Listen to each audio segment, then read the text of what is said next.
Та сая ярьж банк оф China гэж байна тийм салбар оруулж ирсэн байгаа. Одоо үйл ажиллагаа явуулах гэдэг шүү дээ. Төлөвшин газар байгуулсан салбараа одоо нэгээд үйл ажиллагаа явуулах чинь. За энэ дээр бас үндсэн хэлбэлс баримтал дээр байгаа юм. Гадаадын төрийн оролцоод аж ахуйн нэгжүүдийн оролцоог Монгол орж ирэх оролцоо багасгана гэж байгаа байхгүй юу. Гэтэл манайхан өөрсдөө оруулж ирнэ гэдээ яриад байна. Одоо ялангуяа миний нэг амьд байна да нэг яг одоо би яг үнэхээр ийм хүн бас миний нэртэй байх тас жоохон тэгж ивүүхэн санагдаж байгаа юм буруу юм ярьж байгаа. Нэгдүгээр банк санхүүгийн байгууллага бол өөрөө хүнээр ярих юм бол мөнгө гэдэг чинь өөрөө банк санхүүгч мөнгө ирэлдэж байгаа ш. Мөнгө бол хүний аргамжаар ярих юм бол цус байхгүй юу. Эдийн засгийн эрэлтэнд тодорхой хэмжээ оруулж байдаг. Энэ цус. Банк бол өөрөө зүрх нь байхгүй юу. Их бүдүүлж шил ачаал гэхдээ яг хүнд ойлгомжтой байхын тулд. Гэтэл нөгөө нэг зүрх маань доголоод эхэлж байна да. Доголж ийн гэж ярьж байгаа тийм. Тэгэхээр нөгөө хин зүрх муудчлаа гэдэг тэр зүрхээ авчиад оронд нуур зүрх суулгадаг үстэй. Эмчилгээ хийх боддог үстэй. Эсвэл нөгөө нэг баруун талын шийшин хөндөд дахиад хоёр дахь зүрхээ хийдэг үстэй.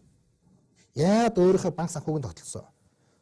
Санхүүгийнхаа тэр үйл ажиллагааныхаа юмнуудыг сайжруулахгүй гаднаас юм оруулж ирэх гэдэг байгаа. Тэгэхээр тэр нь гаднаас орж ирэхдээ зөвхөн нэг арилжааны банк биш. Төрийн оролцоотой банк. Эргээд энэ юу болж байгаа нөхлөөр төмөр зам нь төрийн оролцоотой байна. Мөнгөний урсгал нь хятадын төрийн оролцоотой байна. Ингээ хоёр талаас ороод ирж байгаа. Тэр баялаг нь гарч ирэдэг. Мөнгө нь орж ирж байна. Гэтэл эргээд нөгөө нэг хятадын банкаар дамжаа гараа авчихна. Монголд юу үлдэх юм биш үлдэх. Зэтэйгийн талаар. За зэтэйгийн талаар ярихад бол их хөвгөлтэй юм би. Хөвгөлтэй бөгөөд энэ бол одоо би хөвгөлтэйг ямар утгаар хийж нэг бол те. Одоо эмгэлтэй биш маа бүр одоо зэвсмэр байгаа байхгүй. За харилцаа холбоо мэдээллийн салбарт үндсэндээ бол манайхан ямар компаниг явуулах, ямар билээр явуулах вэ гэдгээр ярилцсан. 2009, 2010, 2008 он ч гэсэн энэ талаар бол эрдэмтэд ажилласан, судлаач нар ажилласан, за яг практик ажилтнууд ажилласан одоо тэгээд ерөнхийдөө бол тэрний өмнө ZTE компани талаар бол Англи, Америк одоо бусад орнууд байна. Африкийн орон хүртэл анхаарал өгсөн байхгүй юу. Одоо энэ бол нэлт юм шүү дээ. Тэр л манайхан худлаа нуугаад байгаа болохоос биш.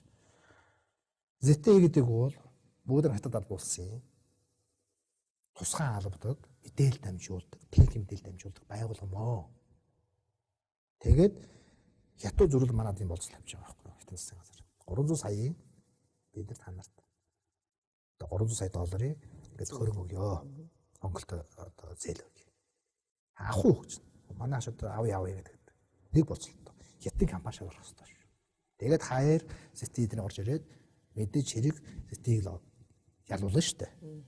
Монголын төр байдаг Монголын ард түмэнд Монгол бид нар ямар ч хамааруулгүйгээр энэ харилцаа мэдээллийн холбоо салбар харилцаа мэдээллийн харилцаа холбоо мэдээллийн салбар бол шууд хятадын хяналтанд орсон.